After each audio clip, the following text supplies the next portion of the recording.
President Trump claims Iran's leaders are afraid to admit they are negotiating with the US.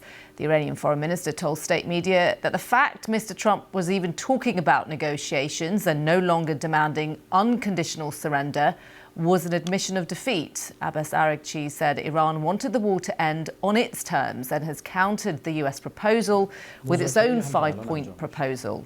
It calls for an end to US and Israeli strikes and assassinations of Iranian officials. To ensure mechanisms that the war is not restarted, the Iranian plan also demands war damages and reparations and demands the war be concluded on all fronts. That includes pro-Iranian armed groups in the region. The plan also seeks guarantees of Iran's right to exercise authority over the Strait of Hormuz, a key maritime channel for a fifth of the world's oil. It came after Iran reportedly received a 15-point plan from the US, which Iran rejected. Our North America correspondent David Willis reports. Mr. President, come on out. Donald Trump insists negotiations are taking place with Iran aimed at ending the conflict in the Middle East. Addressing a fundraising event in Washington, D.C. last night, he said the Iranian leadership was simply too scared to admit it. And they are negotiating, by the way, and they want to make a deal so badly, but they're afraid to say it because they figure they'll be killed by their own people. They're also afraid they'll be killed by us. Iran flatly denied this. Its resilience has surprised its enemies, and the regime insists any talk of negotiation amounts to an admission of defeat. The war will end on their terms, they say, not Donald Trump's. I state firmly that there has been no negotiation or dialogue with the American side.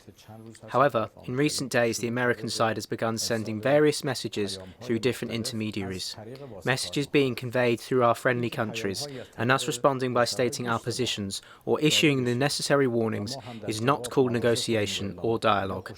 It is simply an exchange of messages through our friends. Tel Aviv has come under Iranian attack, yet Israel's government has no desire to stop the war until Iran accepts total defeat and severs contact with its allies in the region. Meanwhile, thousands more US troops are on their way to the Middle East, including paratroopers from the elite 82nd Airborne Division, prompting speculation about the possibility of an American ground assault, possibly involving Iran's oil hub, Karg Island. A vital pathway for oil and gas supplies, the Strait of Hormuz, remains blocked to all but a small number of vessels. That's led to rising fuel prices, prompting the US Postal Service to impose an 8% surcharge on parcel deliveries. One of Iran's conditions for ending the conflict would be recognition of its sovereignty over this vital waterway. The US is insisting on the total dismantling of Iran's nuclear facilities. And nearly 4 weeks into this conflict, any hope of an imminent de-escalation is looking increasingly unlikely. David Willis, BBC News, Los Angeles.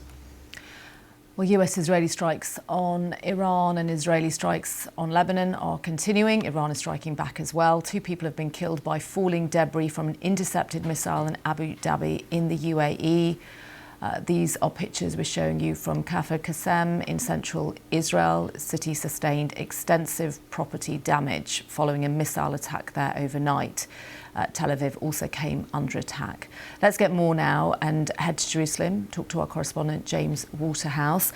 James, is obviously there's no clarity whatsoever in terms of who's negotiating, what is going on in that respect, but the attacks are continuing. Israel launched these wave of strikes overnight. Can you just bring us up to date on what's happening? Yeah, it's been quite an eventful morning. The Iranians have been mounting several ballistic missile attacks on Israel. We've had alerts throughout the night, and we've had quite a few large explosions as those missiles are presumably intercepted by, in the case of Jerusalem, the city's effective air defences. But it's very hard, as you suggest, to get any kind of yardstick on where we are with the course of this conflict. But from inside Israel, there seems to be the further implementation of a simple strategy, which is to weaken Iran and its allies like Hezbollah in southern Lebanon possible before this war ends. That is what is being reported in Israeli media, and that is what you detect from Israeli ministers. It seems Israel have very little input to America's proposed peace plan, but we've just had claims here that they have killed the commander of the Iranian Navy in further missile attacks. We're getting told about deep attacks overnight on Iranian targets, on missile factories, regime headquarters. So there really is no letting up, despite the political racket surrounding this war. James, I wonder though, with these negotiations underway, according to President Trump, where does Israel fit into all of this? Assuming that their war aims, that's the US and Israel's, are not the same?